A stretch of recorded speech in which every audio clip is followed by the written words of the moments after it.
You may be busy doing something while you listen to this podcast, but you're never too busy to eat healthy if you eat Vite Ramen. This podcast is sponsored by Vite Ramen. Show support for a sponsor that supports Moore's Law is Dead at the link in the description, and if you do, make sure you use offer code BROKENSILICON. And you can also support Moore's Law is Dead if you need Windows keys or software at cdkeyoffer.com. If you go there, also use the code BROKENSILICON for 25% off Windows keys or die shrink for 3% off everything else on the website. All right, now let's get on with the show.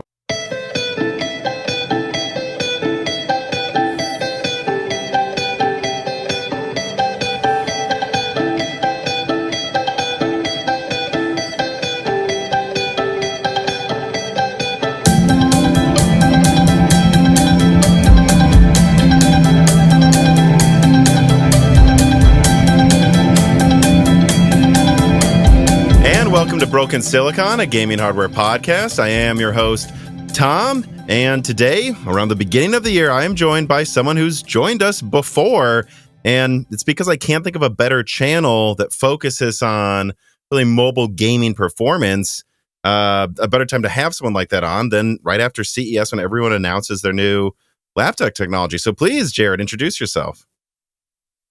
Yeah, hey, I'm Jared. I run the Jarrod'sTech YouTube channel, and yeah, I basically focus on anything to do with laptops, but mostly these days, the gaming side of things. So a lot of CPU and GPU comparisons, and of course, reviews. So I have noticed, like, occasionally you do like a desktop product review. This wasn't in the notes. I'm just thinking of this off the top of my head. Like, I think would you say like 90% of your content's laptop? What makes you decide to do a desktop part review when you do it? Because I don't think you like ever plan to review all desktop releases, right?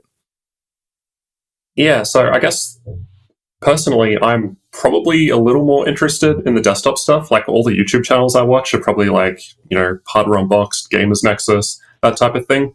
So I think when I started the channel, you know, I guess all that really existed back then was probably like Linus and Jay's 2 cents. Mm-hmm. And I was like, man, this is pretty cool. I want to get into this. And long story short, it was really competitive and no one was really covering laptops, and I was able to kind of just kind of fell into it, I suppose. But, you know, I ended up liking it, and I've always liked laptops. Like I remember like 15 years ago going to, I think it was like Apple's website and just speccing up like the highest laptop to like 10 grand or something ridiculous that I couldn't afford just for fun. So yeah, I've always liked the idea of that kind of portability as well. Yeah, there's something I find really fun about laptops in that it's where a company really proves their product special. Like anyone, I shouldn't say anyone, but a lot more people than you'd think can just take a product and make it use double the energy, throw a giant cooler on it, and hit a certain level of performance. Once you're limited to 65 watts, sometimes it really, really separates the men from the boys in terms of which architectures actually are effective. Yeah. I never really thought about that, but that makes a lot of sense because, yeah, there's definitely way more limitations. So, yeah, it does really show, like, what you can do at the end of the day with, yeah, lots of constraints. Do you pay much attention to Apple anymore, actually? You mentioned them. I mean, what are I think, isn't their new SoC a little old now? Like, they release something new every year or something that's slightly new every year. In Phoenix, AMD talked about them a lot in their Phoenix comparisons. Like, have you seen Apple's personally designed chips as impressive for the past few years? So I tested the M1 Pro last year, which, yeah, I think that's more than 12 months old at this point. So, yeah, I don't know when they're going to replace that one. But I remember at the time thinking this is super impressive, especially for content creation, and especially in particular when running on battery power. So I think that's an edge that like Intel and AMD still don't have, because with the MacBook, you take out the power cable and it's still basically running at the same performance. Yeah. And I've never seen that from any Intel or AMD laptop yet. I think that's something a lot of Apple haters overlook. Like, I don't own an Apple laptop. I haven't owned an Apple laptop. I think I owned one MacBook Air, and then I actually installed Windows on it like a decade ago. I did that as well. Because they had a really cool, like, what was it? Mine was the Broadwell APU that could run games at 720p 60 on battery for like 4 hours. And there was that laptop that did that, and I had an HP what is it? Jaguar. Is it Jaguar? I think it's Jaguar powered. And or is it, I think maybe it actually been Bobcat powered. Like, they called them netbook at the time back a very long time ago in college. And of course, that one also is generally speaking a 720p 30 frames per second laptop, but it could play Minecraft and Age of Empires 3 and Half-Life 2, and that just blew my mind. It could do it for like 3 to 4 hours on battery. Like, over time, I used to have laptops that could, during the Kepler generation, I had a 13-inch that did like, I don't know, maybe I could actually get it if I throttled the CPU to run 1080p 60 for about an hour and a half. Then it became an hour. And I mean, honestly, with how efficient everything has gotten since Nvidia's Pascal and, this move to like 7 nanometer and beyond chips, it actually seems like there is no option to game on the go on a lot of these laptops. Whereas I feel like even a decade ago, yes, maybe you'd have a 1 to 2 hour battery life. Yes, your performance would be cut in half, but it'd be cut in half. You could. Now it's cut down by like a fourth, a fifth. You get a fifth the performance. And what do you think's happened to that? Because the parts are better. When we did used to be able to game on battery for like 2 hours at half the performance. Now you can't even do that.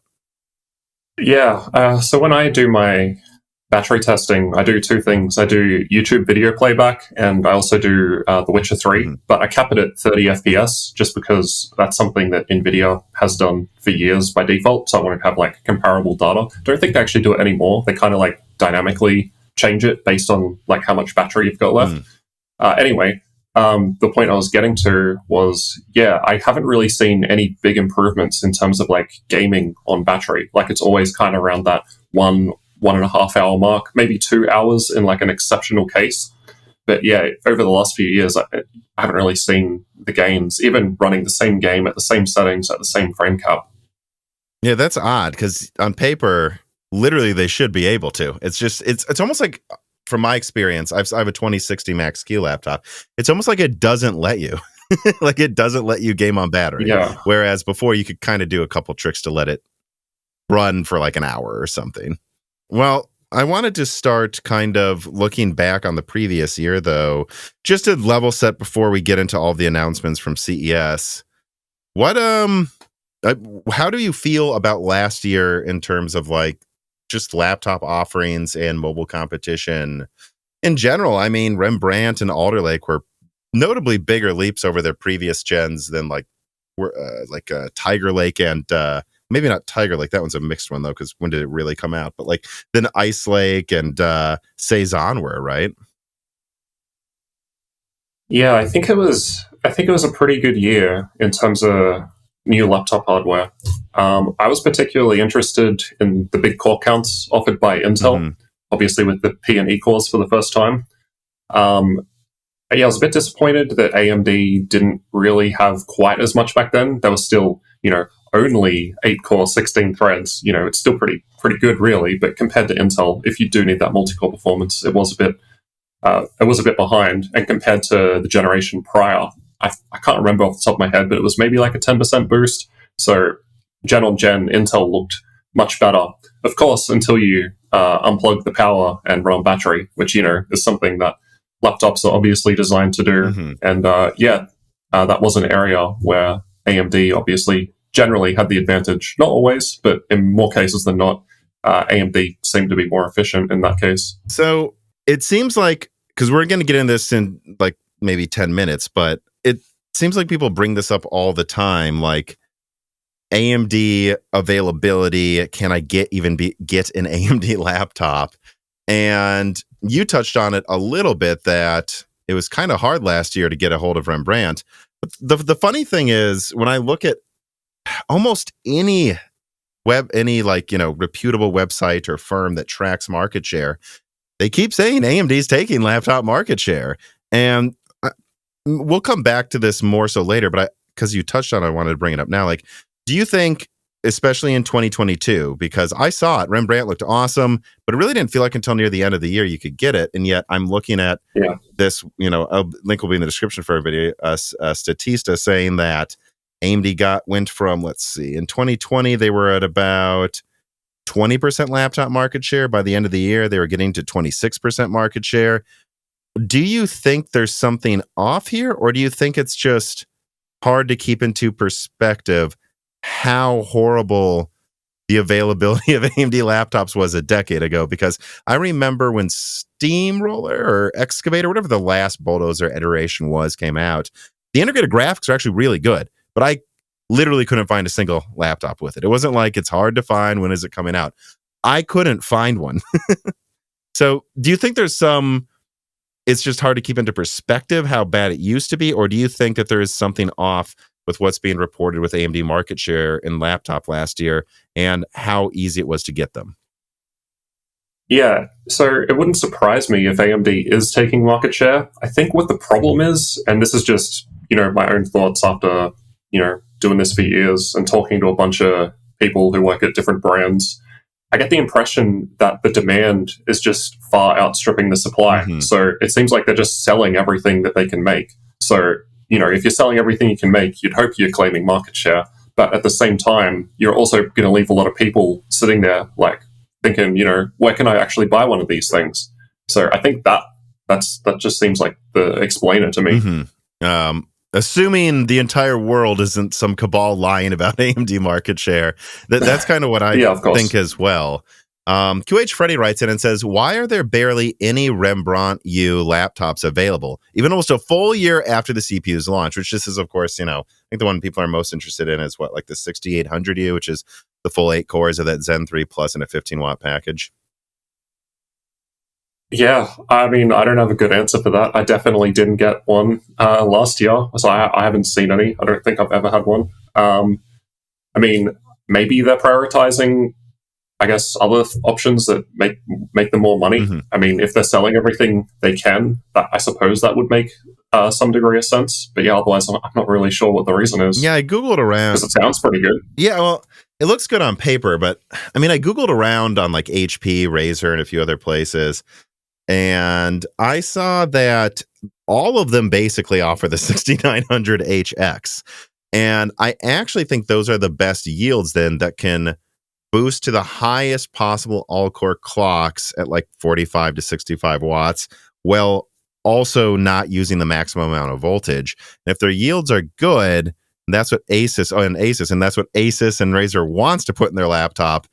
My argument would be, why would AMD make Rembrandt U? Those are sold for less. So I know it looks awesome to get 8 cores in a 15-watt package, but that's not what will make them any money. And I think Intel can afford to make those because they just make so many CPUs. They can afford to sell a lot of them at lower margins.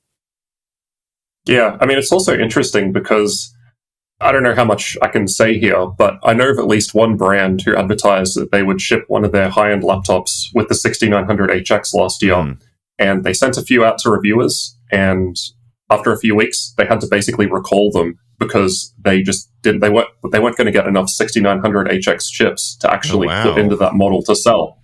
So at the same time, obviously, they would love to sell this product, but they can't get it. There's just too much demand. Mm-hmm. Yeah, I think we'll come back to that. That's a really interesting point. MJ writes in and says, hey, Jared and Tom. First, thank you, as I've watched both your channels for a long time and really appreciated them. Second, I bought an Asus G15 with an AMD CPU and GPU.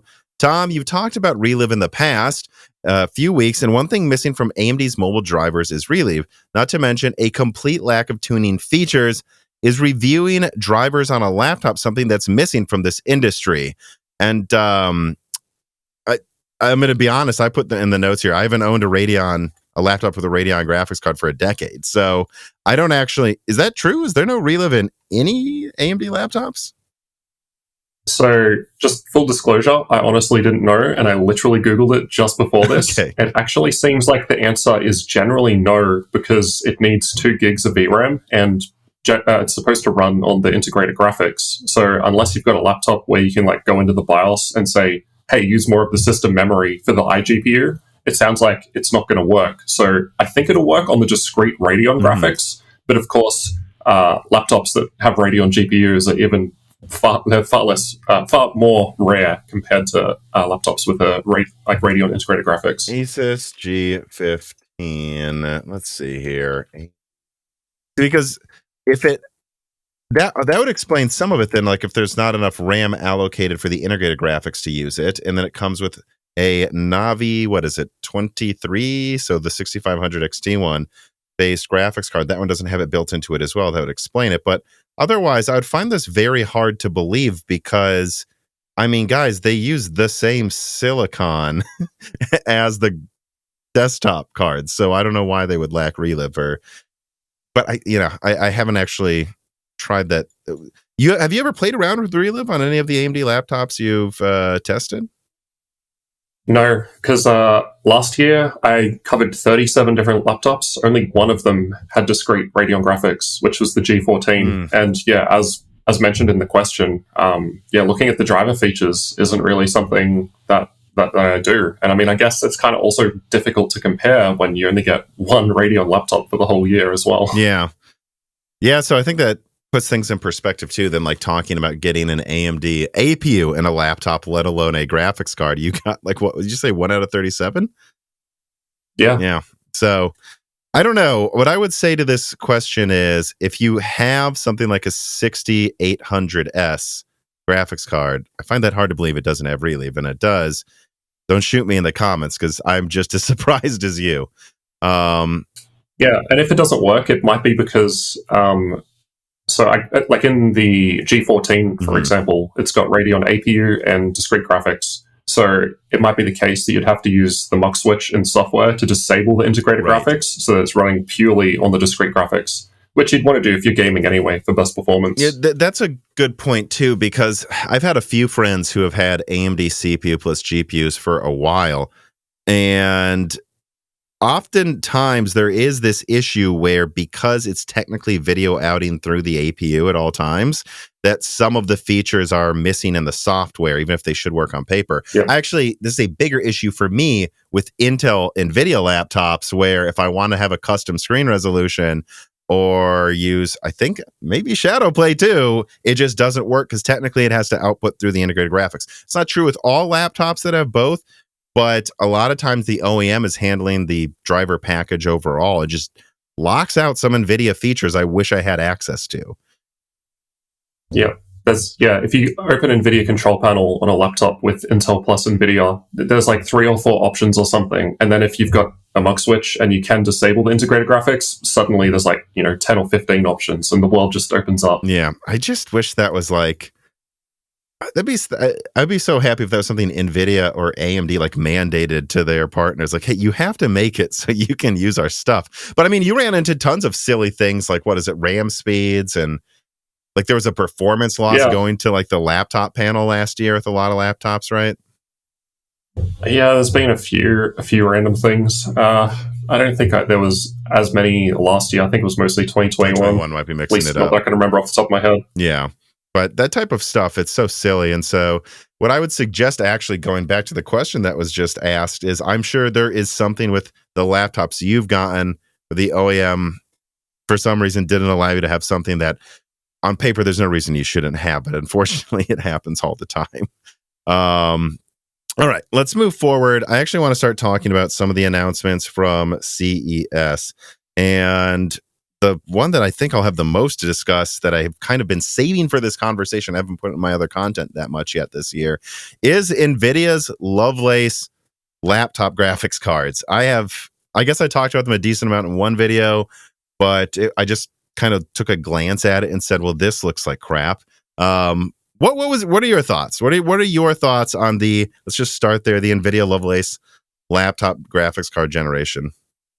Yeah, so I think it will offer a nice improvement, as far as laptops go. But from what I've seen so far, the prices just seem astronomical. So does it really matter if you're getting a performance boost if you've got to pay, like, say you're getting a 40% performance boost, I'm just making that up, and then you've got to pay 40 or 50% more money, like, who cares? Yeah. Does it matter? The value's the same. The thing I'm worried about is if it's even worse than that, because I mean, I think that's what we've seen with recent desktop launches. Like, of course they want to compare the 4080 to like the 3080 Ti because those cost the same. But if you compare it to, the 3080, I think what did we see? Like a 40% performance 40 to 50% performance increase for 40 to 60% increase in price. On laptop, it looks almost worse. And I actually want to read off this list I put together here. So let's see. The 4050 has 20% more CUDA cores than the 3050, but 25% smaller bus. The 4060 has 20% less CUDA cores than the 3060 and a third less of a bus. The 4070 has 10% less CUDA cores, 33% less bus. 4080, 20% increase in CUDA core count, but again, a 25% reduction in bus. Only the 4090, and in quotes, right? In quotes, 4090, has the same bus and a decent sized 31% CUDA core increase. And when I look at what I expect out of this performance, and I'll actually have something go on screen, but when I remove DLSS 3 frame generation and all of the games that they do Cyberpunk with the new ray tracing overdrive, which is, murder last gen graphics card performance mode. It looks like the 4090 in quotes, which is really just an underclocked 4080 from desktop.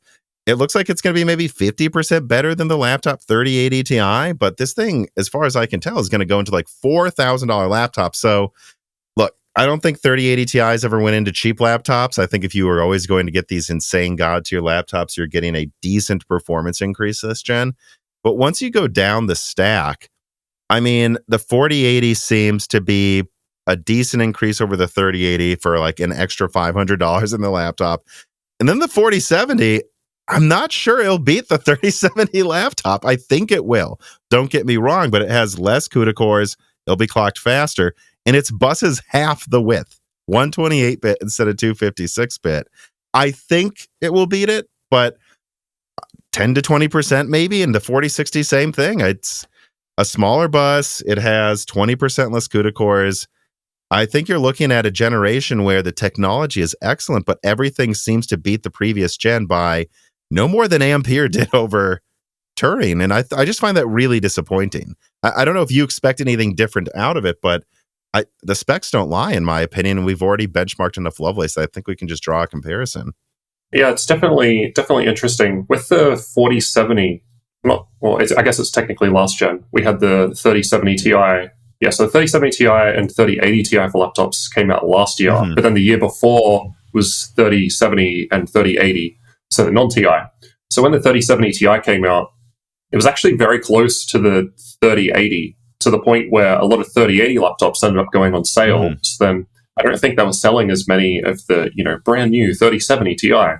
So when I see the decrease in CUDA core count to the 4070 and then the increase to the 4080, it does kind of make me wonder if they're trying to make the gap a bit different, I guess. And then maybe in future, I'm just speculating, say they do a 4070 Ti next year, then maybe that would slot in between, a bit better than what they had last time, where it was very close. So maybe it would make that more attractive. Well, yeah, Knobhead wrote in and actually said that as well, that especially, and I think you did a lot of videos on this over the past 2 years, especially if you're not doing like 150 watt versus 150 watt, but like 80 watt versus 80 watt, or especially anything below that. The 3070 and 3080 flavors of mobile graphics cards, whether TI or not, performed really similar because of how TDP constrained they were with an 8-nanometer architecture. Knobhead's asking, do you think they intentionally nerfed the 4070 so that it felt a lot weaker than the 4080? Yeah, I mean, I guess for that reason, if they are planning ahead for a 4070 Ti, I could see that making sense. I also suppose it's worth considering that the 4070 has a much wider power limit range compared to the 3070. So the 3070, I think, started at 80 watts minimum, and now the 4070 can go all the way down to 35 watts. Now, whether that's because it's as efficient as they claim and it doesn't need, that much, that's yet to be seen. But I think that's interesting that the power limit range is much wider. It also means they can technically, I suppose, put it in much smaller devices. I mean, we're seeing 13-inch tablets with like the Asus Z13, which are going up to like 4070 or something ridiculous. Yeah, let me see. I wonder if I can pull up quickly something like this here, because Gerbauer does these excellent power scaling comparisons with graphics cards. And what did he find here? Power drop Yeah, he charted it all the way from 130 watts to 530 watts with the 4090, the desktop 4090, the actual 4090. And I think he found, let's see. So that's one. Yeah, he found going from like 400 to 530 watts gave you maybe 10% more performance. Like, Oh and then wow. going all the way down to, it seems like the big turn was around 300 watts, even though still at 530 watts, it was only about 20% better than 300 watts. Then if you go to 200 watts, that's where performance drops by 25%. And I think there was you finally get to half the performance at about 150 watts, suggesting that if you put a 4090 in a laptop limited to 150 watts, it would be half the performance. So I would imagine you're seeing a similar curve here. And I guess what I'm getting at with this long-winded, explanation is if the 3080, or I'm sorry, God, these names, the 4080 on desktop is a 320 watt card, but typically uses 300 in reality. If you cut its power in half, or I think what it is, about a third, so about to 100 watts, you'll get half the performance. So I would suggest that what you're going to see is Lovelace laptops look really good in bar chart comparisons where they don't show you the frame rate and they say 45 watt versus 45 watt. But what you're finding is this is probably performing at half as well as the top spec 4070 anyway. So, and I would imagine that a lot of these high-end gaming laptops where the 3070 laptop was already allowed to use 120 watts, I don't know, man. Less CUDA cores, a third less bus. I'm sorry, half the bus. I'm really worried about if this is going to have any performance increase at all in some scenarios. And I don't know if you have Yeah. anything to add to that, but we haven't even gotten into the price for what might be a no performance increase because the 4070 is probably going to be in $1,500 to $2,000 laptops. I mean, Yeah, I mean, I guess we'll find out. It's actually interesting that that testing's been done with the desktop card. I didn't actually think about that because now that I'm thinking about it, if I recall, the desktop 4080, it's the same CUDA cores as the laptop 4090. So that could be a really good way if you could lower the power limit enough to maybe get a rough idea of what to actually expect from the laptop 4090. yeah, well, and there's a lot of things you'll be able to test. The CUDA core count of the laptop 4080, I believe, is exactly the same as the laptop 3080 Ti. So that would be a direct comparison right there. And the bandwidth difference is always hard because of how much more cache they have given to this new generation. But at least here, it's not half the bus. So I think you could kind of do a hand wave and say it probably has enough bandwidth, given the cache difference. I guess maybe they're going to try and rely too much on DLSS 3 frame generation to carry it. I'm not sure. Now, have you messed with DLSS 3 frame generation at all yet?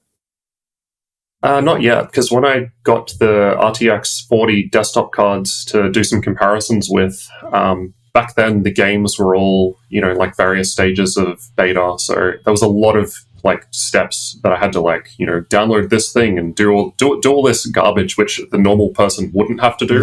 Mm-hmm. It's probably different now that it's actually in the live games, but just because there were too many hoops to jump through at the time, I didn't personally bother with it. Well, yeah.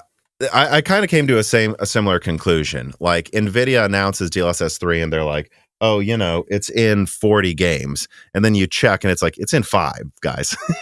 It's coming to that many games. It's not in any of the games I play yet, which I really wanted to test it in Mountain Blade Bannerlord. And I waited months to do my 4090 and 4080 review.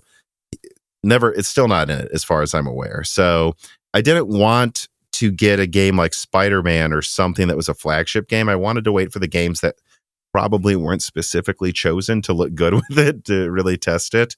I will say, though, have you looked at like the coverage of DLSS 3 from Hardware Unboxed and so on and so forth? Because everything I've heard, at least from the people I follow consistently, is that it really only works well if your native frame rate is at least 90 frames a second. So I don't know if a 4050 with DLSS 3 that has to go from 30 to 60 and you're actually getting worse frame times than 30 frames per second.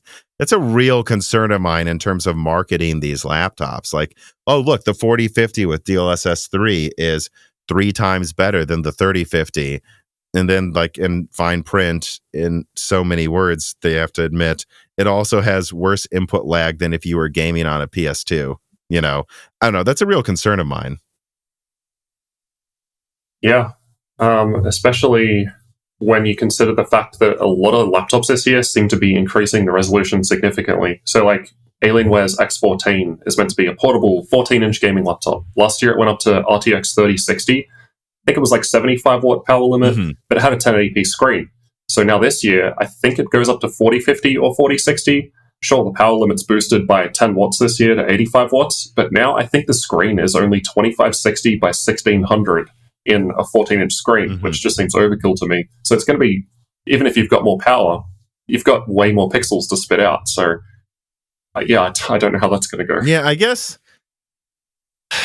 I'm trying to think of how to ask this question before we move on to some other subjects, but like, let's say you get because I'm thinking of like the typical mid-range laptop from the past couple years, it's like an Asus G14 or something, where the laptops typically for about what, 1200 to 1400 had a 3060, an 8-core CPU, 16 gigs of RAM, and an SSD.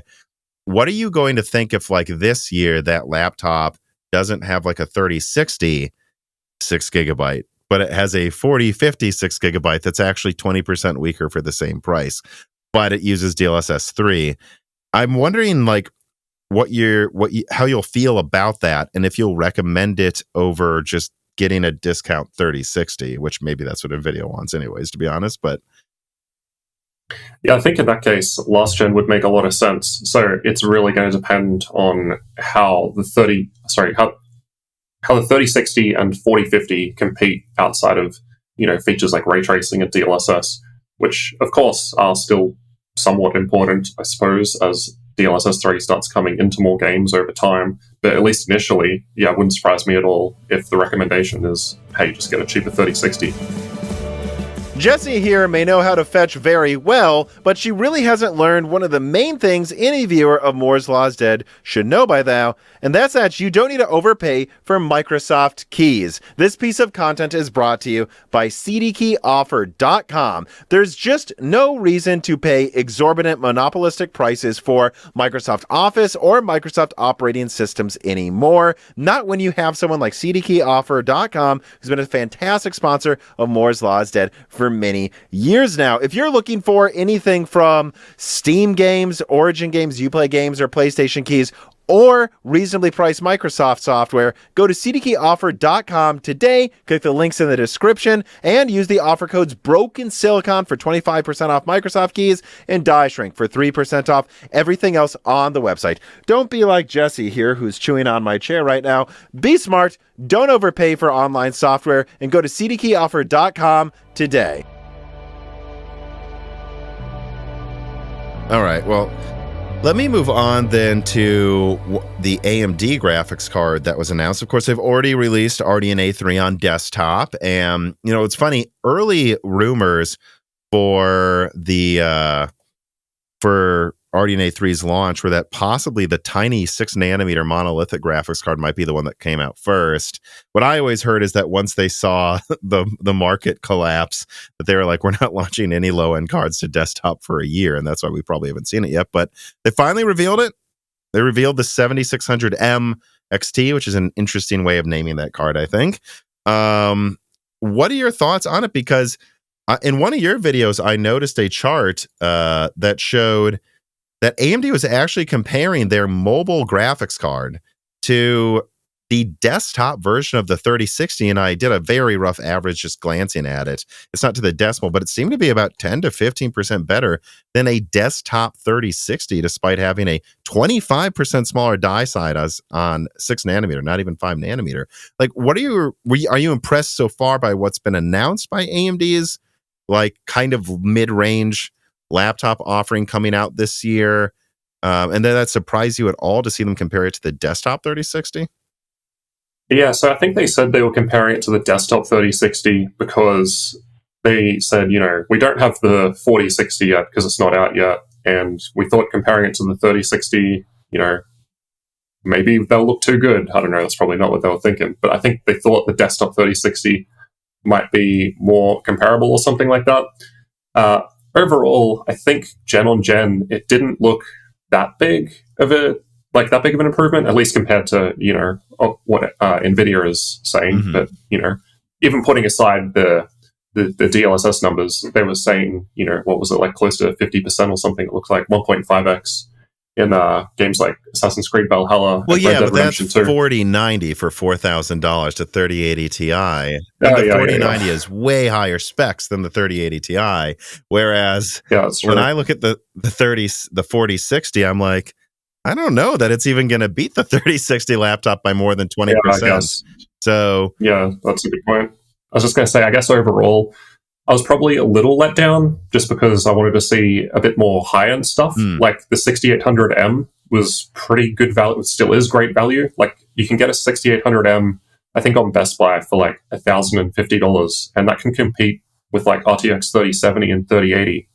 So, I was hoping to see, something like a 7800M would have been nice. So I don't know if they're saving that to Computex or if they're just going to stick to the mid-range. But yeah, because I've got less discrete graphics options this year, it also just seems like there's less AMD laptops, like all AMD laptops. So AMD Advantage with CPU plus GPU, because I think there was only like 2 announced. Well, the thing is, Navi 31, what's being used in their high-end desktop graphics right now, that has a total die size. It's really too big for laptop. It uses too much energy, just like the desktop 4090.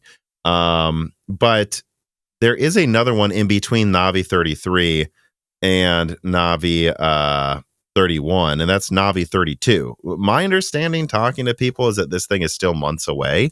So I just think it's kind of intentional that AMD thinks if they want to take more laptop market share, really hammering the 1,000, I don't know if it's lower anymore, but let's just say $800 to $1,200 mid-range gaming laptop spaces where they think they have an opening. And I guess I don't know how much you paid attention to it, but like, just to put things in perspective, the 7600M and XT, this die they're launching, the single die they're launching to laptop, it's actually, I think, 15% smaller than Navi 23, the previous gen. So this card actually costs less to make than the previous gen and seems to outperform it by, I don't know, it's hard to say because this is the mobile version. I don't know how good the desktop one will be, but it seems like it's at least 20% better while being 15% smaller. Do you think that's a smart strategy, though, to maybe target the market that Nvidia seems to have entirely abandoned this generation? Because how often were they selling high-end AMD laptop graphics cards? I'm not saying it's fair. I'm happy to recommend AMD, but I mean, people want that Nvidia sticker. Even some people I consider enthusiasts I've met in my personal life seem to just completely disregard Radeon. I almost wonder if AMD wonders if there's any point in going for high-end laptops right now. Yeah, well, from what I've heard, it definitely sounds like the mid-range obviously sells better. I mean, that makes sense. So I think if you've got, I don't know, if you've got limited resources or something, or you're still trying to get into the fight, I suppose, maybe it makes more sense to focus there first and have some good value options. Mm-hmm. Yeah, I guess, I don't know. I will just, maybe put down a timestamp for my editor to put this on screen again. In preparation for this podcast, I came across this chart that shows an up to 120 watt graphics card beating Nvidia's 170 watt desktop card. Yes, it's previous gen, but also this isn't using 5 nanometer by 10 to 20%. I'm just fingers crossed, this card that they could clearly sell for like $300 or something on desktop can be clocked a lot higher. Because I think this would just be awesome, as we basically don't have low end graphics cards anymore. It just sucks. I'm really hoping, but the only thing I would say is I know that the desktop version will be clocked faster. We still don't know. Maybe this is meant to just run at 120 watts anyway. So I don't know. I wouldn't, double down on any crazy expectations yet. But let me see here. Brink of Destruction writes in and says, "Hi, Tom and Jared. Do you think that AMD will be able to fix the problems they are having with RDNA 3 before the launch of Navi 32 and 33 laptops?" Which, of course, the 7600M is Navi 33. Also, do you think that the RDNA 3 portion of Phoenix will be affected by these current problems? I'm asking as someone who is considering getting a new laptop sometime this year. If they can't fix the problems, I might just wait until Strix and RDNA 3 Plus, which I might do anyways because my current laptop isn't having any problems anyways. Well, yeah, I would always recommend don't upgrade unless you have to. There's always something great every year. Yeah, same. Just if what you've got works, then just keep it. It's literally how tech works. There's always something new just around the corner. Well, especially in the past 5 years, right? This isn't like Sandy Bridge lasting forever anymore. We keep doubling performance. Like, we're not doubling, but at least there's really cool stuff every year now because of how much competition there is. But let me ask you, though, how much have you paid attention to the issues that have happened with the RDNA 3 launch on desktop? So the only one that comes to mind for me is that recent issue they had with the cooler. What other problems have there been? Maybe I missed something. Oh, I don't know where to start. And half of it, it's just like whether you choose, to believe me or really AMD's own words at the beginning of this year. But at the beginning of this year, they were like bragging and like really I don't know if arrogant, but confident that they were going to bring a 50% performance increase. And the people I talked to were like, we got them. We got Nvidia. We're going to bring at least a 50% performance increase over the 6900 XT. We're going to try to double it. We're using chiplets. And they even there were interviews, like to anyone who doubts me saying this, like the conversations I had, they said in interviews, whatever NVIDIA goes to, we can raise power to. We just won't have to raise it as much to hit the same performance. Like they said that. And then right before launch, they showed charts showing at a minimum a 50% increase, not over the 6900 XT, but over the 6950 XT. And they said up to like, actually, depending on the game, like up to 80 something percent. Then comes out, it's like 35 to 40% stronger. And this is very different from previous launches from AMD, where if anything, they downplayed Zen 4's performance too much, I think. So I think it's clear something's off in the drivers. I mean, you have some games where the 7900 XTX beats the 6950 XT by like 10% in 1440p, despite almost tripling teraflops. You ask me, I think something's wrong with their drivers if that's all they're getting out of that. But and just to catch you up, what I hear is that they think they can claw back more performance, but I'd leave that as a I'll have to see it to believe it after seeing the claims they made this year. So I don't know. There's a lot of worry that RDNA 3 is just kind of, I don't think it's a bust. I think at the end of the day, they've got a $1,000 card that is competitive with a $1,200 4080. So I think even on paper, like even if it did fall short, it's still not bad, but I don't know. I guess you haven't seen any of that, or that's not your perception that there's anything wrong with it, or because they've been bragging about like an over 50% efficiency increase, and what we get is something that doesn't seem to be that even close compared to what they used to claim. Yeah, I think the only thing I remember was that they were saying that the 7900 XTX was going to be like a 4090 or something, and everyone was, like, yeah, and then it didn't.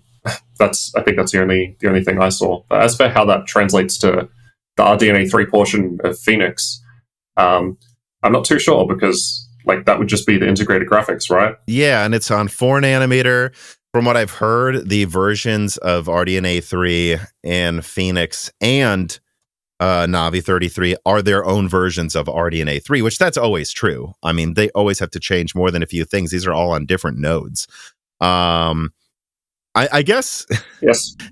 Let me throw this out there. I would say, I don't know. When I look at the 7600M XT benchmarks here, it depends. Are they lying again? If they're lying again, then we'll find out soon enough. But if they're not, what we have is a card on the same family of nodes as last gen that's 10 to 20% smaller and seems to have raised performance by at least 30% over Navi 23. I would say that seems like it's working great if that's true, but we'll have to see if it's true. Although, they didn't mention Phoenix performance really at all, did they? Yeah, not really. They briefly teased something like, oh, we'll have better battery life than ever, but they didn't go into any specifics at all. And to me, battery life a lot of the time comes down to the iGPU because, that's what's actually driving the display and everything you've got open. Mm-hmm.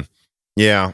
Well, and just to fill you in, because I know you don't pay attention to this space, but there were some other people claiming they had sources that Phoenix was going to beat the 3060 with its integrated graphics last year. And not to, no, is what I always said. There's no way that's happening. And the fact that they're not even talking about the integrated graphics yet, I think tells you it's not going to.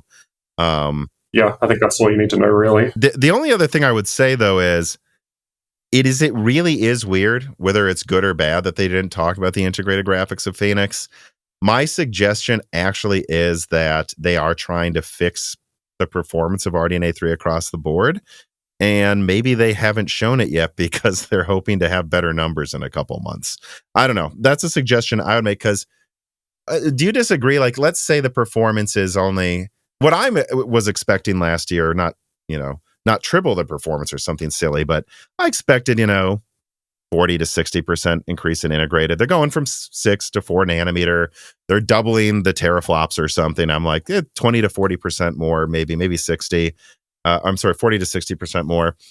If it was only going to be like 20% better, would it be better to just rip off the Band-Aid and tell us now? Or do you think that they really might just be hiding that it's not much better than last gen until the last minute? Yeah, I don't know, because for integrated graphics specifically, at least for me, because I mostly focus on gaming models that have discrete graphics anyway, it's not really that important. So even if it is low and they just don't want to say it, I guess I wouldn't really care that much myself. Mm-hmm. I do know a lot of people, like to game on battery, and they prefer using integrated graphics for that. So I suppose in those instances, you would want to know whether or not it's actually going to be worth waiting for. Mm-hmm. Yeah.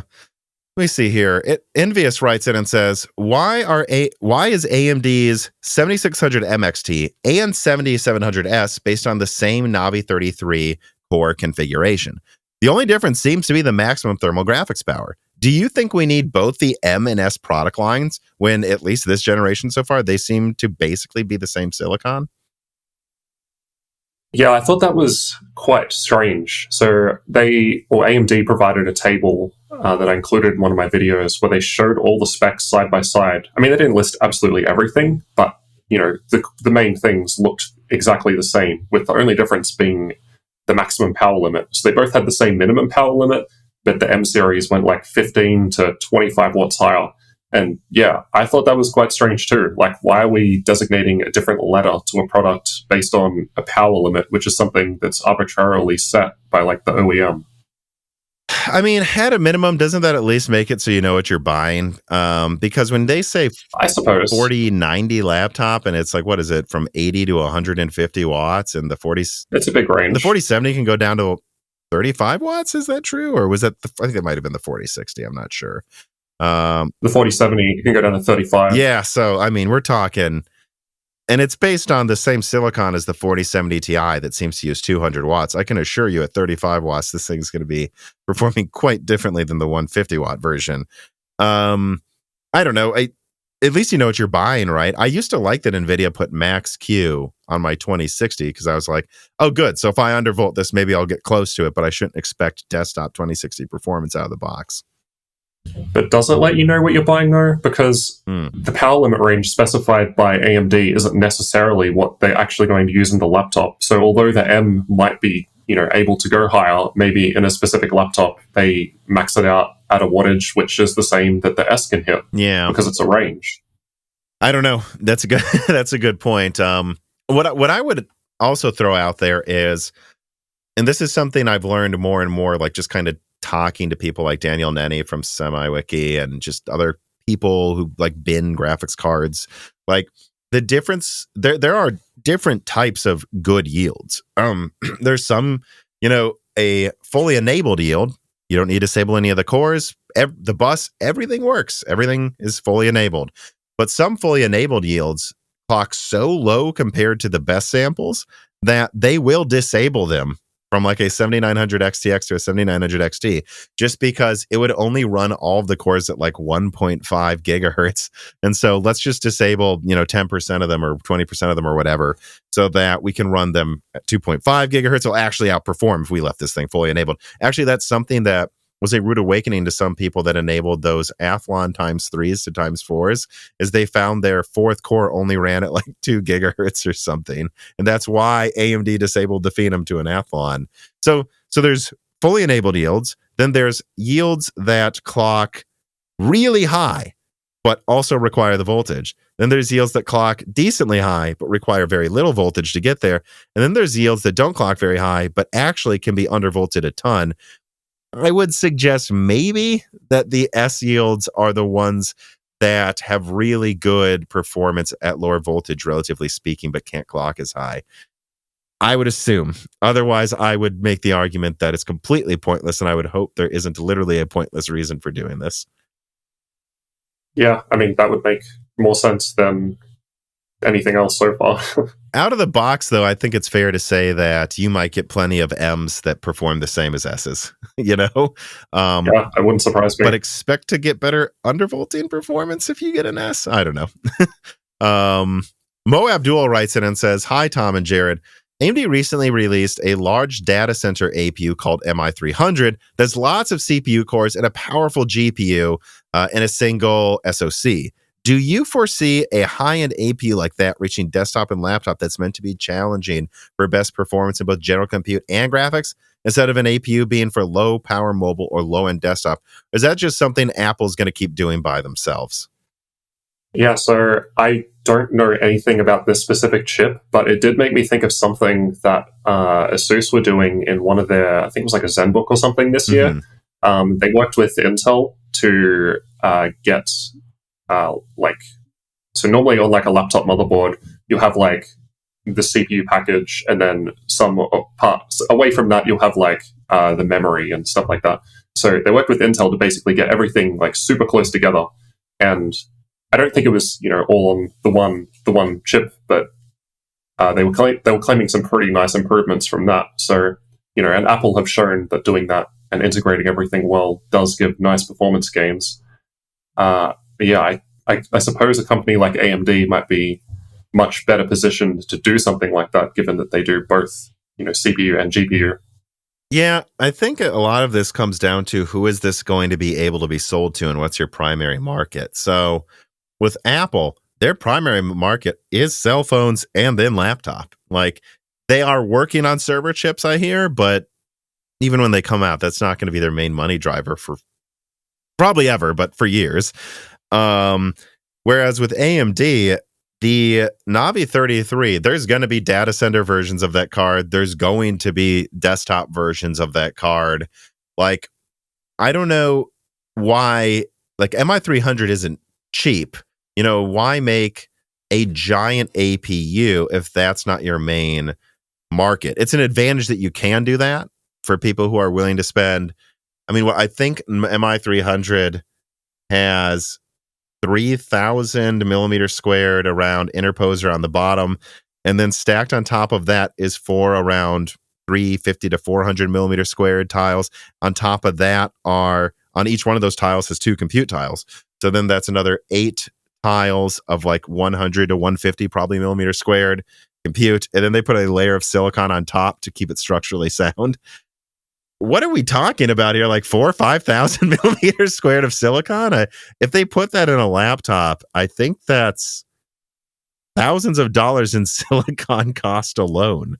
I don't know what that market is, but if you're Apple, your main market is these laptops. You make a 400 millimeter squared APU. It doesn't need to fit on a desktop socket. It's fine. That's just all you're doing. So my question would be is, where are they looking to do something crazy?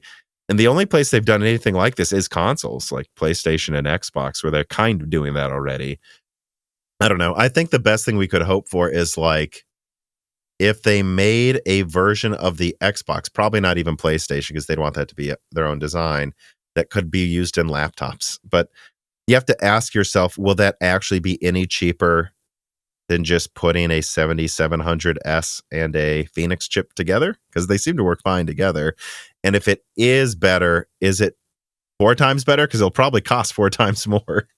Yeah, it's hard to say. I don't know on that one. But have you been expecting bigger APUs to come to laptop from AMD over the past few years? Because I think we had a lot of hype a few years ago, I did, that they might bring something crazy to laptop, like a big APU. And if anything, they've gone in the opposite direction. Is this something you were expecting to materialize?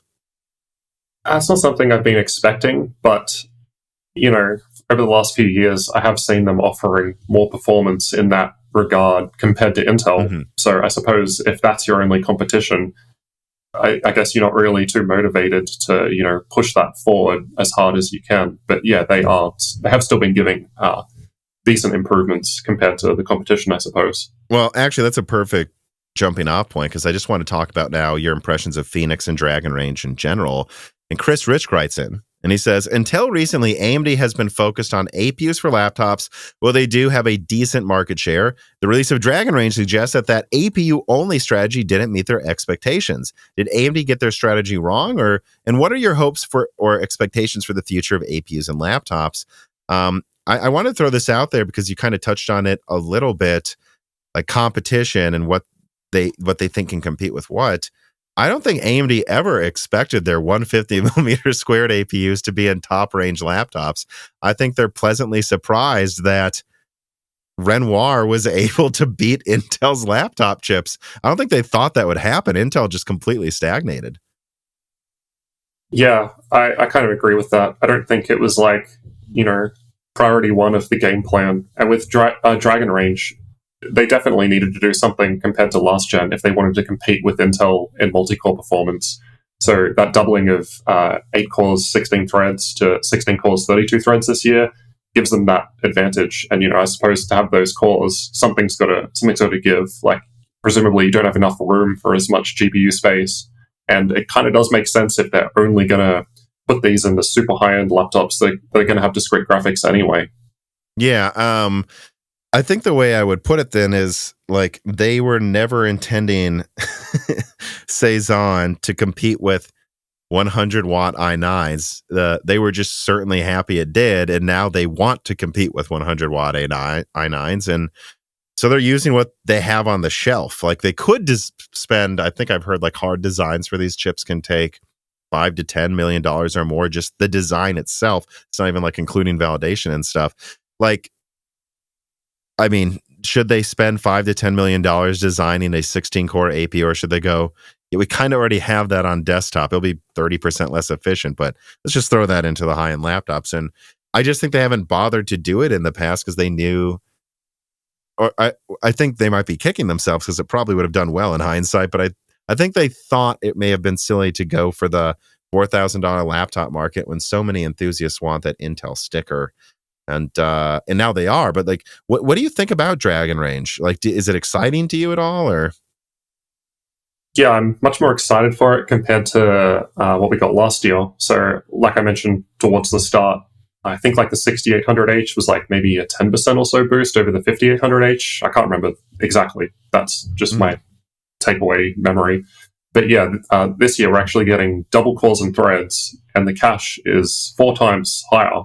And we've already seen with like the 5800 X3D that can help in games. So maybe they'll actually compete against Intel's top-end i9s in games, which hasn't been the case for at least the last few years. Yeah, and maybe I'll throw this out there now. I don't think I saw... Yeah, there were no reader mails submitted by the fans about Intel's laptops. I'm going to be honest, it's really hard for me to get excited about Intel announcements lately. I thought Alder Lake was awesome. I thought Tiger Lake was great. I thought even cool little experiments like Lakefield were cool. And I thought Raptor Lake was promising for how quickly it came out after Alder Lake. They added cores again. Cool. But should I be excited for Raptor Lake laptops? It's the same node as Alder Lake. To me, it sounds like they're going to shove a few more cores on there. It is more efficient than Alder Lake. It's actually impressively more efficient considering it's using the same node. But I find it hard to believe this is going to have a chance against, 5 nanometer Zen 4 when on desktop it's like 300 watt versus 170 watt. And now it's going to be 157 watt versus 100 watts from AMD. I find this very hard to believe Intel's going to come out looking good in this comparison. Yeah. So from what Intel are claiming, so obviously their own benchmarks, take with a grain of salt, all that. I think it was like 10 or 11% single core boost in like one test. And then obviously there was multi-core gains because of the extra 8 E-cores. But yeah, if you're only adding 8 E-cores and then AMD's, doubling what they've got, it's going to be much closer than what it was last year, where Intel, had the clean win. Mm-hmm. So yeah, I'm definitely more interested in comparing those this year than I was last year. What did they say was the increase in multi-threading over it was 8+8 Alder Lake before. Now it's 8+16. Yeah. So it depends on the workload. They had like one of those like spec view multi-core workloads. I've never actually run it myself, but they were claiming like a 40% boost in that or something. That's a very AMD bursty workload, though. So. That's not Blender. Okay, well, that might be why I've got no experience with that one. But yeah, AMD was at least using like Cinebench numbers, and they were saying like, I think it was like 78% higher compared to the 6900 HX, which sounded a little low to me. I mean, if you're doubling the cores and threads, assuming everything scales perfectly, you would expect 100%, but that's not even accounting for the Zen 3 plus to Zen 4 improvements. So I don't know if they're just not able to give it enough power or what the deal is there. Well, I think there's no way around it. There's going to be some throttling with both of these chips. These are desktop chips they're shoving into laptops and smaller packages. But I'm looking at a WCCF Tech article. Let me see. When was this from? December 20th. I wish it was more recent than that, because I don't really want to quote. Let me see here if I can find this really quick. I want like an official benchmark from Intel that includes anything but bursty workloads. Yeah, they've got a Blender one with Blender BMW. So they're using the 12900 HK as the baseline, and they're saying that the 13950 HX is plus 79%. They also have the 12900 HX below it, but they didn't include the percentage improvement. Okay. Well, that's an insane increase there. That's interesting. What TDP were they running that at? Oh, but this is 6+8, not 8+8. So the HK. So this isn't the. Yeah. Okay. I guess. I think maybe we agree. We're kind of gonna have to wait for reviews to see where it actually shakes out, because, I mean, I could see it being a huge increase because I know Raptor Lake is more efficient, but I could also see some of the designs running into a similar, probably not the same, because I don't think anything's going to be that bad again, but a similar thing that happened when Intel first shoved those 6 cores into like Apple laptops and they underperformed the quad cores. Hoping that doesn't happen this time. I don't think it will, but yeah. Let me know what you think about this. So I was told that, and of course this is literally true from the perspective of they're putting Vcache, they're stacking cache on the desktop variant. They're the same chiplets, so they can do this on laptop if they want to. I've heard they're developing mobile variants that use Vcache, which I think would benefit laptop even more because they usually run at a bit lower clock speeds. They have more voltage limits. That's more of an issue for desktop where they're trying to hit 5.7 gigahertz and less of an issue for laptop where they're probably just trying to hit 5 gigahertz anyways. Like, what's the question? How excited would you be, and how competitive do you think Intel would be against an X3D Dragon Range launch happening like 6 months from now? Because I kind of think that's going to happen. Yeah, well, I mean, that sounds pretty good, but like I said, it's already a 4x increase compared to what they had before, so I'm already pretty excited just for that. So if they, if anything on top of that, that just sounds like icing on the cake to me. Yeah. I mean, my personal opinion is that AMD doesn't see a need to rush this out the door with how much they're increasing it already, right? Yeah, that could be true as well. Let me see here. So let me get right into this question here, which it seems like the plurality at a minimum of our questions were involving this. Let's see. Nobed writes in and says, "Hey, Jared and Tom, isn't it frustrating how AMD could have good laptop hardware on paper, but then you find out that AMD laptops are going to be very scarce on release for OEMs and are just not going to be supported by many of them for some reason? Why do you think AMD has constantly struggled with availability? It's weird that OEMs keep snubbing AMD." And this is, this whole discussion kind of surprised me, because when I did my analysis video of CES, I was just like, Intel's screwed when it comes to performance in laptop this year. Well, we got 10 nanometer versus 4 nanometer, and then AMD's desktop chips competing against Intel's desktop chips that are going to have to run at half the TDP. Like, I don't see how Intel can really compete, but I saw so many comments saying that AMD seems to be in less laptops this year. Is that seem to be what's going to happen to you from what you, because maybe I just didn't pay attention to that part of the presentation. Maybe I focus on specs too much. No, it's definitely true. So we can use ASUS as a specific example. So last year's G14 was Ryzen CPU, Radeon GPU. This year, it's Ryzen CPU, Nvidia GPU. They also have the Flow X16, which is like their 16-inch gaming tablet. Last year, that was Ryzen CPU. Now it's Intel CPU. Last year, they had the Zephyrus G15, which was Ryzen CPU. And now it's Zephyrus G16 this year, Intel CPU again. So that's 3 instances where they've moved away from either Ryzen CPU or Radeon graphics to Intel or Nvidia. And my understanding is that it's basically, or is it another option? Like, there's just not an AMD option announced yet, is what you're saying too? My understanding is that it's replacing it. And I believe that it's because they basically don't want to sit around and wait for supply. They actually want to be able to sell these things, from February. So again, like we were talking about before, I think it's really just supply and demand. But if there's not enough supply, what a company's going to do? They want to still push out their products. So from their perspective, I can see it making sense to swap to Intel and Nvidia if they can actually get it. Yeah. Rather than not having anything. Well, I mean, you gave a lot of it. We already touched on this, near the beginning of this discussion. Like, there was a model you brought up where they were going to offer AMD and canceled it because they could only make like 10 of them or something. And then they're like, we're not getting any more. And that's where I wonder, like, I was talking to one of my contributors, Karino Sugata, who helps out with the channel a lot.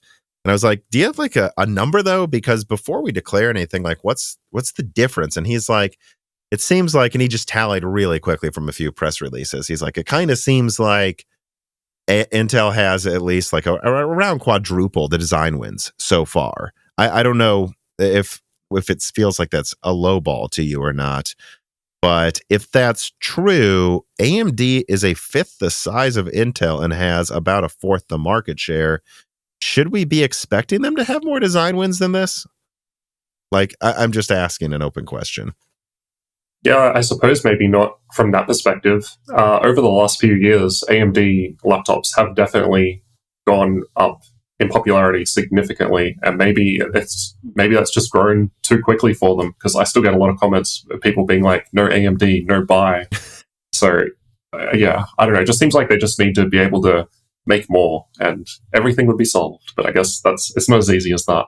Yeah, I remember seeing that a ton with Renoir, but if anything that was worse. And again, I'm pulling up the Statista chart here, and from what I'm seeing, what was it, Renoir came out like, when did that come out? Like 2020, I think. AMD was at 12% market share there. I don't know. I guess what I just want to, and I'll throw in a reader mail here to acknowledge this too. Clean Sweep says, do you think AMD's weaker focus on laptops this year is because they're continuing to prioritize fulfilling server orders? Or could it be that OEMs are doubling down on SKUs with proven mindshare, like Intel, Nvidia laptops, or Intel or Nvidia GPUs on AMD laptops? I just want to suggest, I don't think it's either. I think they're not going to make more designs than they know AMD can ship.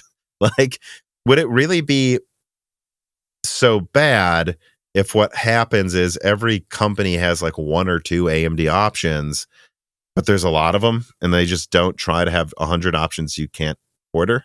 I don't know. And I've heard this from Best Buy as well. I have a few contacts at Best Buy, and they told me those, for years, they've told me the Renoir, Cezanne versions of the G14, they could not keep in stock because people, and my brother has one, they're so sought after that maybe they're like, this is our highest volume SKU. If Intel's even remotely competitive, which I think they will be remotely competitive at least, what's the point in our flagship having an AMD CPU we can't ship? Yeah, I mean, that would make sense, just to focus on the popular models and actually have them in stock. I think that's key. If rather than putting it in, everything and having an AMD version of everything, I think a lot of people would be happy if they could just get those models that they really wanted, like the G14 or Legion 7 or whatever. Yeah. So I don't know. I guess I didn't pay.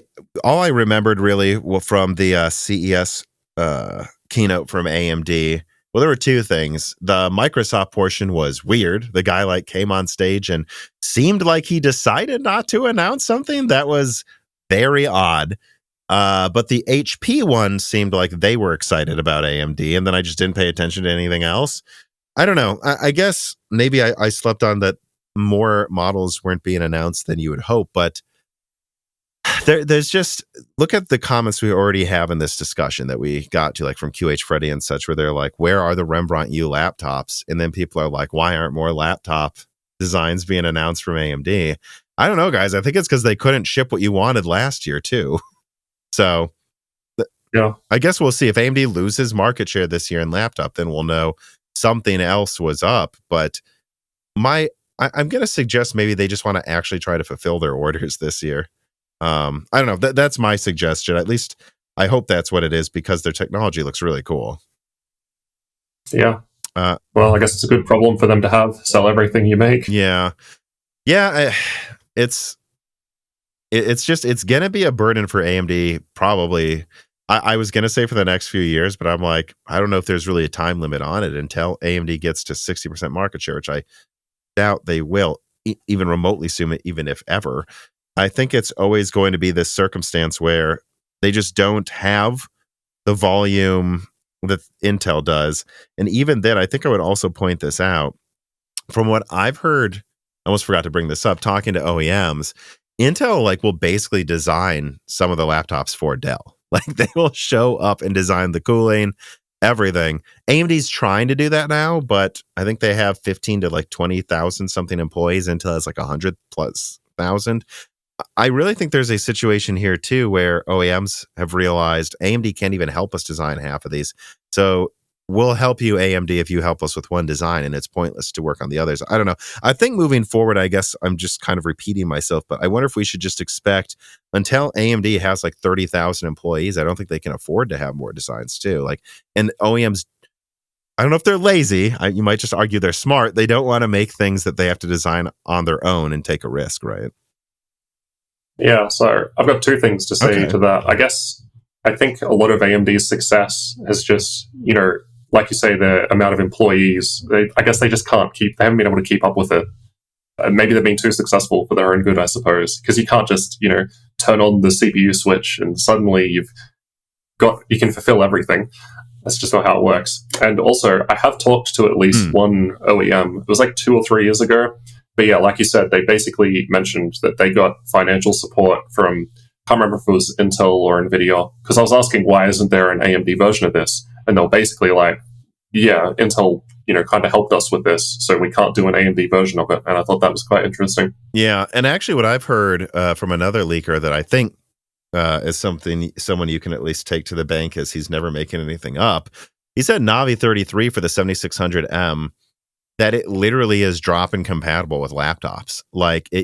This is by design. It is a around 200 millimeter squared die with similar power requirements with the same amount of RAM, purposefully so OEMs don't need to redesign any of their AMD laptops for this yet. I wonder if Phoenix is drop-in compatible with Rembrandt as well. I'm wondering if a lot of this is they don't need to design a new model for these, and they haven't announced them yet because Intel's shipping first. I wonder if in a few months they're just going to say, hey, remember the old version of the G4 team?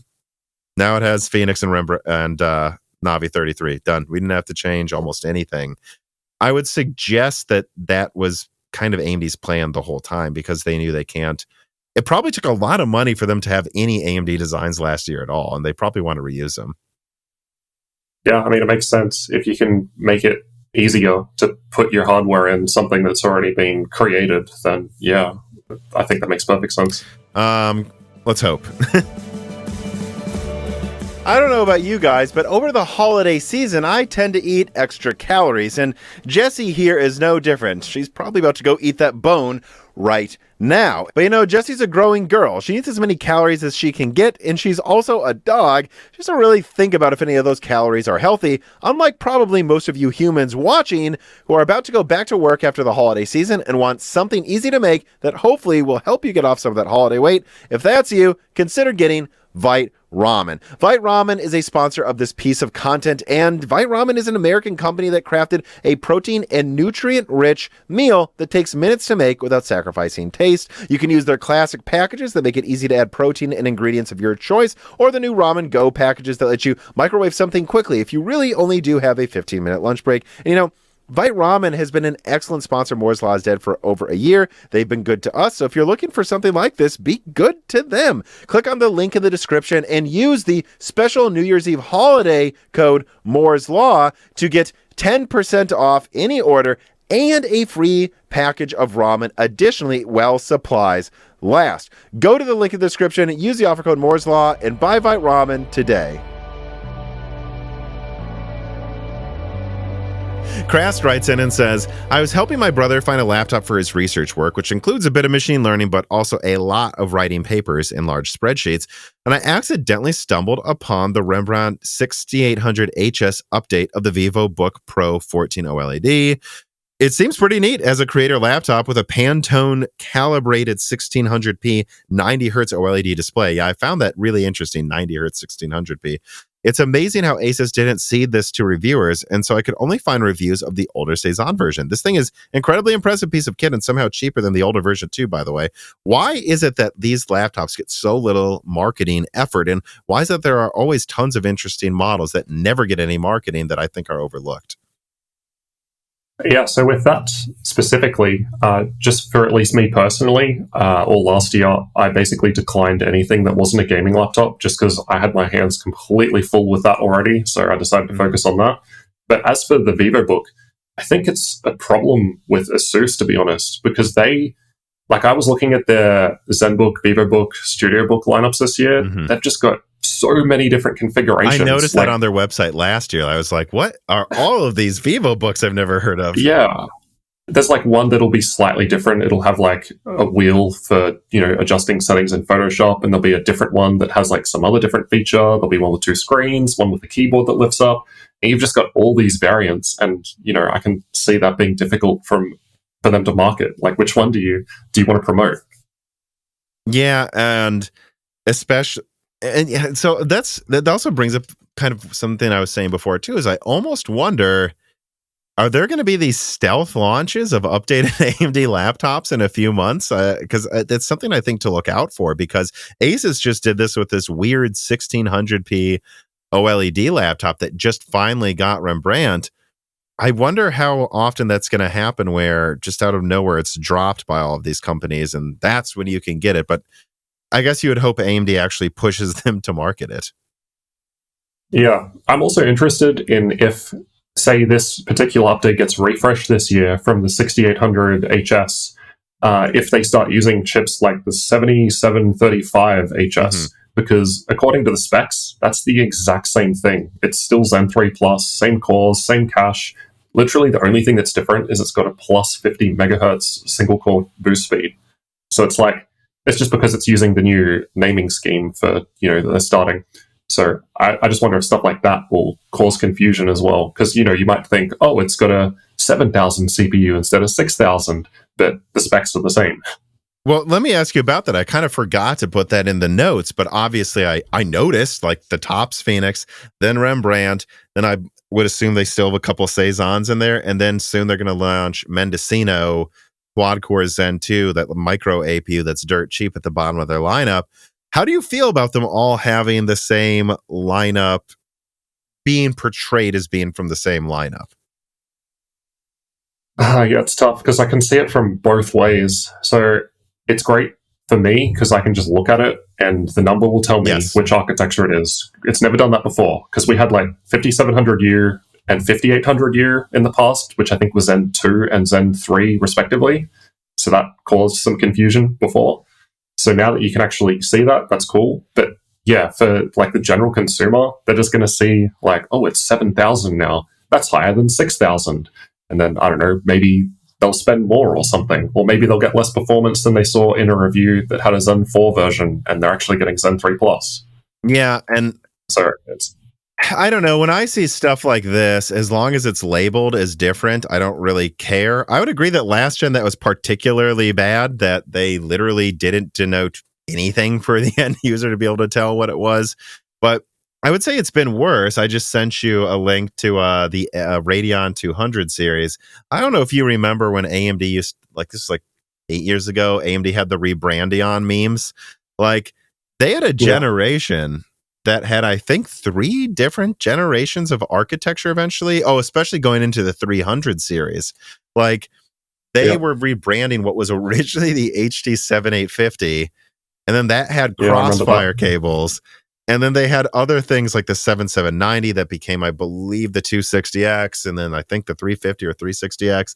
And then they had the 290X, the 390X. So they had this situation where they were like, I remember this hilarious chart on AMD.com where they were like, this SKU requires no crossfire cables and supports the latest HDMI and DisplayPort.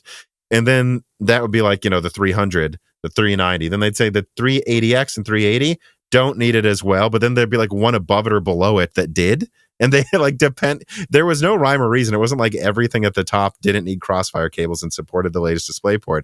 It was like seemingly random which one. So it's certainly been worse than this, I would say. Yeah, well, at the end of the day, it does give more clarity than there has been. It just might be a little awkward in between when we start seeing like things we had last gen and the generation before being rebranded. Mm-hmm. And then I guess it depends if, you know, OEMs are going to be marketing it as, oh, it's the latest 7000, it's the highest number ever. And then it's just like something they've had for years. So I guess it depends on that. You would hope that someone like Alienware wouldn't put on their landing page, 7000 series Ryzen laptops are here, unless they let you configure it up to Phoenix. You would hope. I hope so. But like the Asus Zephyrus G14, as you mentioned, keeps getting sold out at Best Buy. I believe they're using, 7040HS, so Phoenix, and also that 7735HS I mentioned, so Zen 3 Plus. So it sounds like there's going to be a Zen 3 Plus version of the G14, but it'll still have RTX 40 GPU. Mm-hmm. Well, so that was the first instance where I thought it might get a bit confusing. Well, and I have to point this out to people, like, from what I've heard, AMD continues to buy tons of 6nm capacity, which is what Rembrandt used in the 7735, you said, and the 6900, all those, all 6nm. And now they're also buying a ton of 4nm capacity, and we keep complaining about AMD's availability. I think they have to do this, guys, to be able to make enough chips. Like, yeah, that was the other thing I was thinking as well. Because like what we've been talking about, if there's no availability, but then they've got this option to produce something which is still good.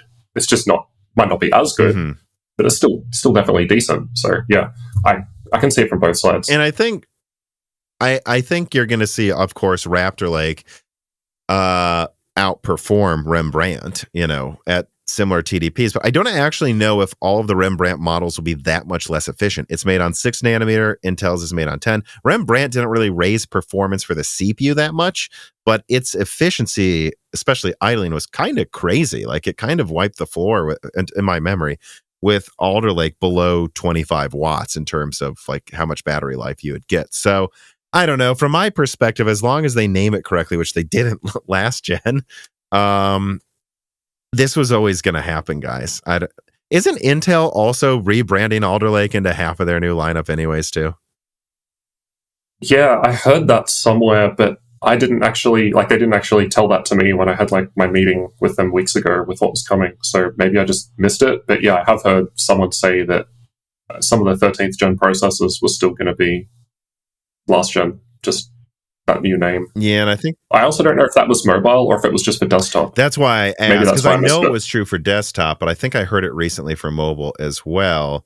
Oh, here we go. Intel announces 13th gen laptop. Well, they're not going to probably say on the chart, but you can look at the cache amounts, and if there's a precipitous drop off, it kind of seems, as far as I can tell, All right, let me pull this up as a comparison. i5 600K, and then I can compare the cache amounts. So what do we got? 6 plus, oh, of course, that's 6 plus 4, though.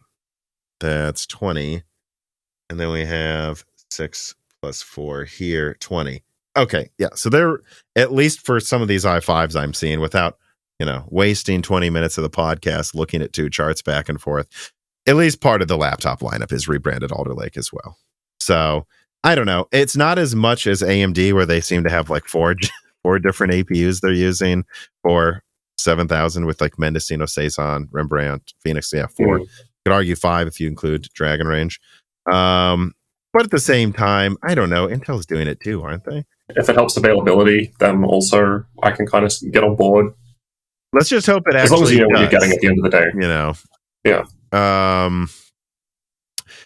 Yeah. So I guess one more thing. I guess there's no way for you to know if like the person I was talking to included this, but you said the G14 is getting updated to the rebranded Rembrandt and 40 series laptop GPUs. That doesn't count as a new design win, though, does it? So there you go. They are just using their own designs then, right? Yeah, that would make sense. Otherwise, how else would they do it? Yeah. So I don't know. At least not with a bunch of work. And you can put Phoenix in it, guys. So you can get Phoenix. It's just the last model that AMD spent the limited amount of money they had is what I would suggest is going on this generation. And my guess is what we're going to see is near the end of this year, you'll see a bunch of new AMD designs. But in reality, what's going on is AMD's preparing for launching Strix next year. And that's when they're finally going to put in the money again. All right, let's start wrapping this up with some final reader mail questions if you have the time. Falto writes in and says, when do you guys think would be a good time to potentially buy a 2022 laptop model for cheap? Would it be good to try to spring now or wait a few months or more? Yeah, so we actually launched a website to post gaming laptop deals last year, and we've been looking at deals basically daily. And since Black Friday time, there really hasn't been that many amazing sales, and that is still the case right now today. And, I think that makes sense. Like, why would laptops right now go on sale before the new stuff is actually available? Because if you need something now, you'll just buy it. So potentially, I would expect maybe if there's a lot of availability of the new stuff, that the sales wouldn't begin until we actually see that availability, which I guess according to Nvidia is like February 8th or something. Yeah. But yeah, that's my best guess. But so you're saying if his question is literally right now, they don't seem to be much cheaper, so you're not seemingly getting a bargain. But do you think that, because here's what I've been thinking about. When we look at desktop sales right now for the newest generations, the 4090, they can't keep it in stock. The 7900 XTX seems to be a little easier to get near MSRP, but still hard to get. People want the flagships from both companies. The 7900 XT is selling, but not great, and it has dropped below MSRP here and there. The 4080 had maybe the worst NVIDIA launch I've seen in terms of like how little was supplied, and yet it still didn't sell out. And the 4070 Ti, by the people I've talked to, sounds like it's selling, relatively speaking, even worse than the 4080. Like, no one wants this $800 card. Do you think something like that could happen with some of these laptop parts? Because I heard about Razer's new multi-use display, and I looked at that before we talked, and I was like, oh, that's interesting. And it's just 1080p and 4K, right? It's not like it's going to 1440p or something interesting.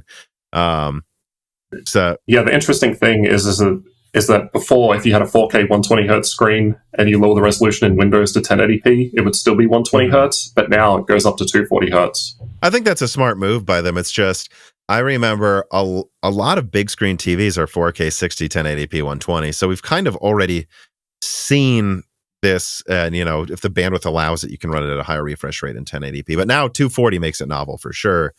I was looking at the new Razer laptops, and it was like, it started at like $2,700, didn't come with a fancy new display, and it came with a 4060. So again, let me remind everyone what that means. A 4060, marginally better than a 3060, no fancy display, $2,700. I'm just going to say, is anyone going to buy this shit? Like, because no one's buying the 4070 Ti comparatively to what NVIDIA wanted. It's piling up on shelves. A lot of these high-end launches are, I think, going to need price cuts. I think Nvidia and AMD were hoping people would accept it. They're not. Do you think the same thing could happen with laptop, and then we just have record back-to-school sales when they find out, oh, it turns out people don't want to pay $3,000 for a laptop that has, let's be honest, what should be called a 4050? I think it could happen, but I also think using Razer might not necessarily be the best example, just because they're always the most expensive. Did you see and if you look at the comparisons? 3060, it's still because I don't know what the new G14 costs with a 4060 or anything.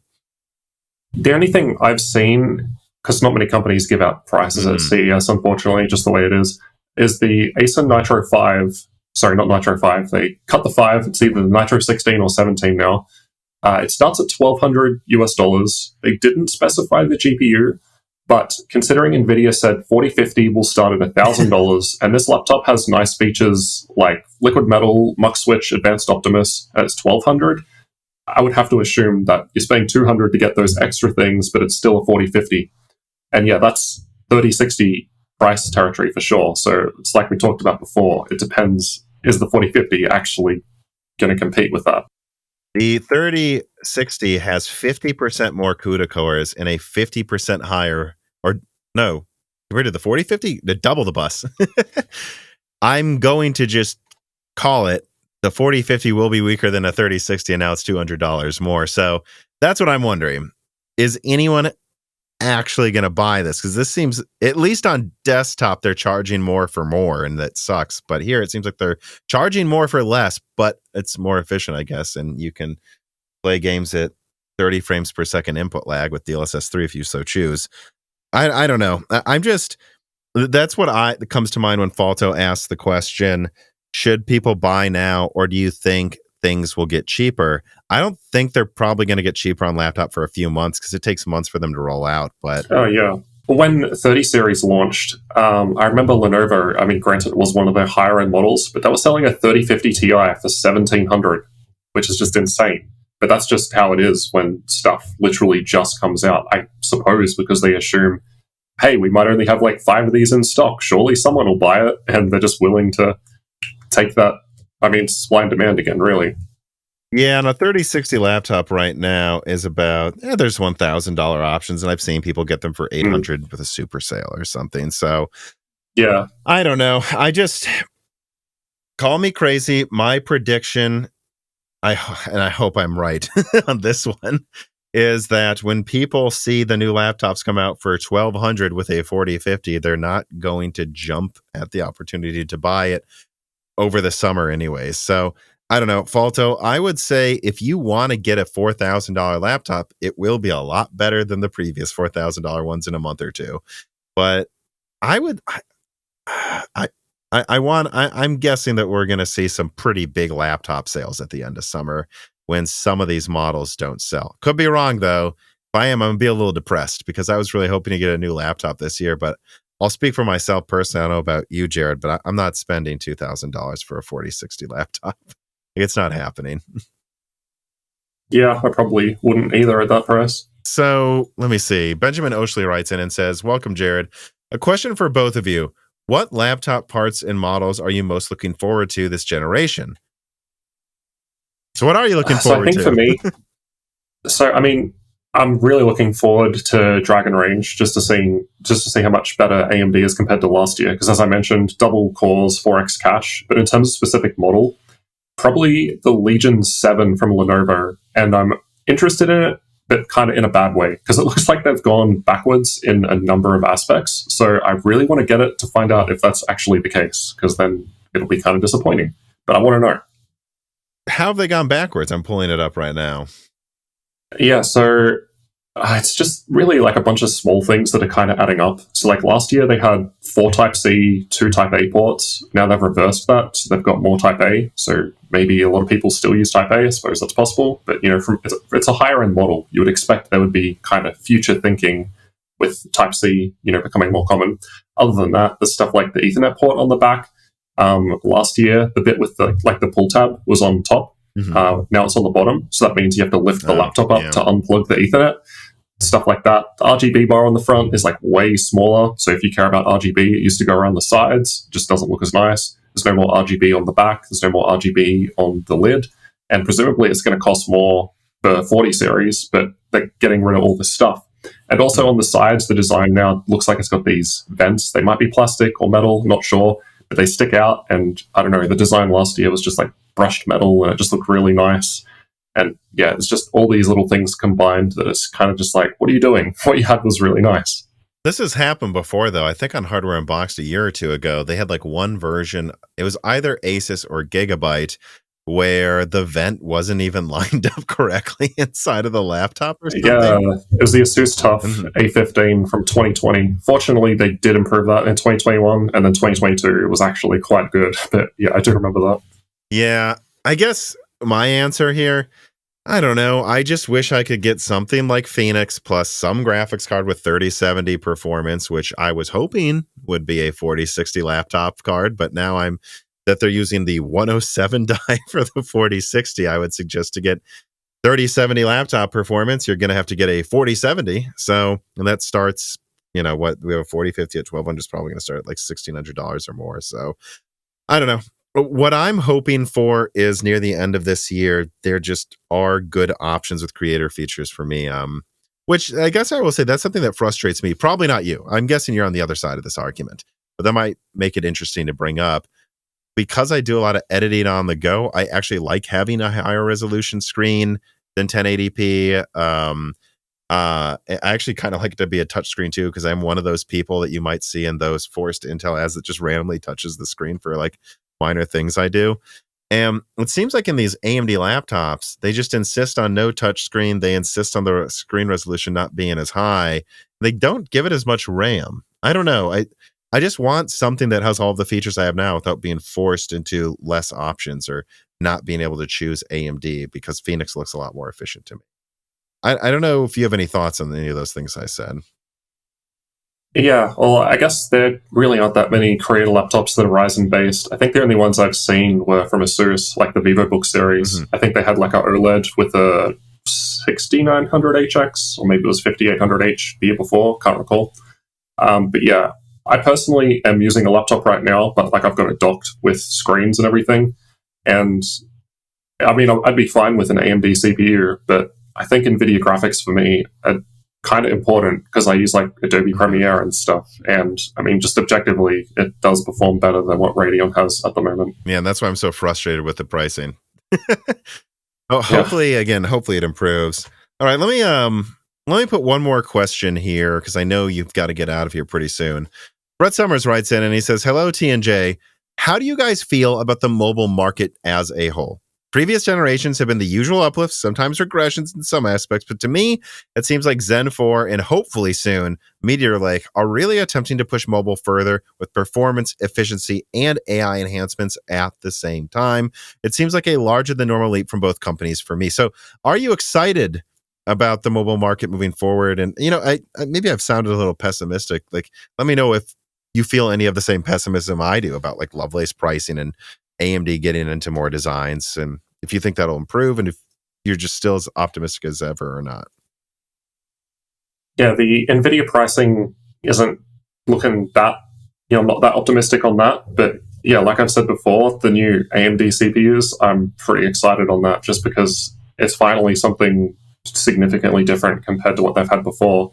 And yeah, like we talked about before, Intel, I guess, is a bit less interesting because, like, they're just slapping on another 8 E-cores and I suppose a few other improvements. But compared to AMD, I'm just really interested in seeing how those two compare against each other. Mm-hmm. Are you? I don't know if I know you don't look usually nearly as far ahead as I try to in some of my content, but like, what are your thoughts on like? Do you have any thoughts on like what Meteor Lake could be, and like all of these new accelerators they're adding to both Phoenix and Meteor Lake as well? Like, does that excite you at all? And are you optimistic for Meteor Lake? So yeah, I don't really look too much ahead because I'm just too busy focused on what's here in front of me. But yeah, I have noticed the trend of both Intel and AMD doing things like dedicated AI accelerator hardware. I guess I still want to see more practical use cases for that because all the examples I've seen so far, it's kind of like it just seems more like a tech demo to me rather than something that I would You're not personally walking use every around day. Redwood Forest identifying trees by their bark patterns all the time with your laptop? Only on the weekends. Okay, right. But if you did that more often, it'd probably be more exciting. Yeah, it'd make more sense then. Go on. I kind of cut you off there. I think that was in an Apple commercial like a year Oh, ago. no, I didn't have much else to add other than I'd just like to see it as something that I would use. But yeah, I'm not really one of those people that's like doing, I don't go to the office and I'm doing machine learning and stuff like that. So it's not really of a benefit to me. So I guess until it benefits what I do, and I suppose what most people do, then I'm just not that interested in it. But from a tech perspective, it's pretty cool. Mm-hmm. Well, I guess let me close on this then too. So right now, AMD's got Phoenix for their high-end ultralight. Above that, of course, they've got the 16-core Dragon range for enthusiasts. Below that, Rembrandt. Below that, Cezanne. Below that will be Mendocino, which is like this micro APU, so they don't have to disable anything to quad cores anymore. I am also aware of something that I've called Little Phoenix. I think in the company they call it Phoenix 2. This is 2 Zen 4 cores and 4 Zen 4C cores. Now, don't let that mislead you. I wouldn't actually say that's big little. It's more like big and bigger because the Zen 4C cores just have half the cache removed. They're probably 90% as good, but they take up half the space, which is interesting. So small integrated graphics, though. That's supposed to be like the cost-optimized 12-thread version, probably coming out later this year. And then Strix comes out, and Strix, from what I hear, is a family of 3 versions of the platform with tons of tiles. So I don't even know what the options are going to be with Zen 5 APUs next year. I think this is where AMD is going to look much more Intel-like with their tiled approach. What are you hoping out of like Meteor Lake that uses a bunch of tiles? And then what's after Meteor Lake? I think it's Arrow Lake, same thing. And Zen 5, like what would be the holy grail of a lineup to you from either of these companies with how varied and complex and how many options they're bringing to the table? Yeah, I guess just good performance that can let me do what I want in as less time as possible. And yeah, I suppose having options at different price ranges that are actually available and affordable, unlike what NVIDIA 40 is looking like, that would be great too. Do you think you need more battery life, though? Because they're like bragging about 30-hour battery lives in Phoenix. Do you want more battery life, or do you want it to just actually use everything while it's on battery? Or like, what are you really looking for, like at this point? Because our laptops are so much better than 10 years ago. Yeah, for sure. More is always better in battery life, but at the same time, I'd also like some more performance on battery, because I still remember this one time I was coming back from CES, I was on the plane, and I was literally trying to edit my last video on the plane, and my battery lasted like 50 minutes. Yeah. Sorry, not 50 minutes, half an hour, if that, editing this 4K video, and it was just ridiculous. And then you think of like what Apple's got, and that wouldn't have been a problem at all. Of course, that didn't exist at the time, Mm-hmm. but the point remains. I think it would be really good to have, if not the same, but very close to performance on battery to when plugged in, like, because Apple's already proved it can be done. I think that would be really good. Yeah, it'd be cool if like Strix made custom tile variations for different companies. And like one of them just had a big integrated GPU tile so that there was no chance you couldn't do that. But still not this generation, it seems. We'll probably have to wait another year to hope for that. Well, that's, I know you've got limited time, and that's, we got through all of the questions and subjects I wanted to get through. Is there anything else you wanted to discuss before you plug yourself? No, that's pretty much it, I think. Well, then please tell people where they can find you. Yeah, so just search for Jarrod'sTech on YouTube. It's probably the best way. Also on Twitter. But yeah, one of those 2 platforms, probably the best way to follow what I'm doing. All right, and I'll have, of course, a link in the description to your YouTube channel as well. And I encourage everyone to check out your content. You done really good comparisons, especially for my memory of like TDP to TDP comparisons. Like there are some scenarios where I believe like the 3070 laptop was like losing to some much smaller AMD cards if the TDPs were really limited, which they often are. So check them out. And remember, check that you're subscribed to Moore's Law is Dead on YouTube. Subscribe to Broken Silicon, a podcast app of choice. Give us reviews, give us thumbs up, share us with your friends, subscribe to the Patreon to ask us like Jared questions in the future. And thanks for listening, everybody. This podcast was brought to you by the YouTube channel and website Moore's Law is Dead. Moore's Law is Dead and Broken Silicon are trademarks of their creator, Tom. That guy is me, and I am indeed the creator, editor, writer, and showrunner of Moore's Law is Dead podcasts, videos, articles, and other media. However, I don't do this alone. Moore's Law is Dead is a team with Broken Silicon co-hosted by my brother, Dan, audio editing by Gerard Cortez, and special assistance by Carbon Cry. Find all of our information, including the information of sponsors you can support, at www.mooreslawsdead.com. If you would like to send fan mail or hardware to us, please mail parcels to Moore's Law is Dead at P.O. Box 60632 in Nashville, Tennessee, zip code 37206.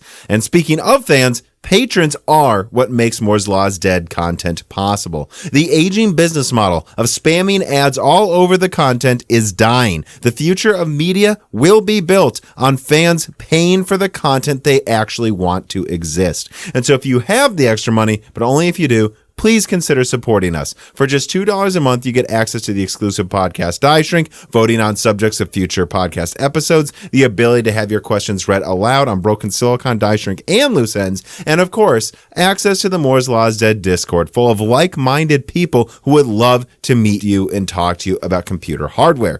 I am one of them. Additionally, higher tiers get access to ad-free episodes of Broken Silicon, the entire back catalog of Flyover States podcasts and other projects Moore's Law is Dead has done, and thanks in the credits of videos and other perks as well. And hey, if you can't afford to support us, please do share Moore's Law is Dead videos and podcasts with friends and family on social media, Reddit, and forums. And give Broken Silicon a 5-star review on Apple Podcast or your preferred podcast app. All of this really does help so much. And if you'd like to advertise on the podcast, hire Tom for consulting, or are a person of interest who would like to be a guest, please reach out to the email address mlhbdead@gmail.com. But as I said, this podcast would not be possible without its patrons supporting it, and so now it is time to give a personal thanks to the greatest of the fans. The following supporters are at the 10 gigahertz or higher producer levels: Brad Medlin, Drita Full, AV, Anthony Greffa, Greg Pataki, Muhammad Akwari, Brett Jones, Aaron Close, Little Germany, Jan Rauner, Daniel Hyde, Shred Bird, Brian Riggleman, Dr. Foreman, Sam Miller, Deke, Josh Law, The Mechanical Philosopher, Terrence Harrod, SNES Chalmers, Tom Bailey, Greg T. Wanchik, Andrew S., Frank Zielinski, Daniel D., MJB1, Eric Jackson, Justice Brennan, Sammy Good, Valko Malev, The Boss Haas, Nicholas Buckner, Spamtum G. Spamtum, Jonathan, Lord Starstream, General Drips, Blake, Franco Frederic, Matthew Lazier, Jensen Wang, Nathan Mose, Aziris, Gregory S. Acker, Dominique Koch, Jake Dude 23, Jake Martin, Cameron, Christian Lavoie, HardForroom.com, Original Ross, Slicky, Lance Bassler, David Cowden, Ricky Tan, Chris Frey Butler, GZ Ziggy, Sarcastro, Stephen Hart, David Sebastian, Meat and Pork, Stu, Tim Robb, Luis Correa, Ian Clifford, Jesse Jaskowiak, Travis Gooding, Holden Mobley, Nanyan, Chris Rich, Deepest Learners, Mad, Zutsu Taylor, Stephen Coates, Michael McGee, Chuck Glidden, Sammy Malas, Greg, IAWS Danny, Patrick Groh, Amy Will Chief, Brett Summers, Milton, Stephen Dick, Tommy, Kunden, Brucha, Mark Mitchell, McDevie, Delvin Peterson, James Anderson, Marshall Pierce, Mark Raidmaker, Dave Schultz, 3DS Boy 08, Al Buma, Norithio, Matthew Landavazo, Stefan Coadic, Henry Zhang, Justin M., Keith Moore, The Grid, Michelle Pell, D31337 Antics, Joseph Kelly, Noah Nicoella, Hexapuma, Chrysantine, Jerome Ferreira, Maynard, Keith Moore, Hida Abdul Kadir, Precision, DNA Tech, Radiant Technologies Group, John O'Shea, Royce Meyer, Charles Russell, Regiond Ari, Slushbot, Teak Autumn, Jackson Miller, USMMH, Neith Rizink, Mean Dean, Cal, Andre Jacques, Gaiman Since Reagan, Jeff Sedler, Jordan Simkovic, Loophole 35, Winstar, William Welpy, James I. Rader, Corey Leonard, Neilima, John Shin, Justin Bussell, Kelvin, Austin Hagerty, Roger Davies, J. William Leake, Corey Chappelle, Evan Dingle, C2, John Iverson, Samuel Park, Aaron, The Eternal Dreamers, Jansen, Angima, Mark Central, Derek Lambie, Michael, Fours and Pores, Him, Segung, RB Racer, Space Channel 5, Jay Tirino, and of course, thank you to Sahara for the music.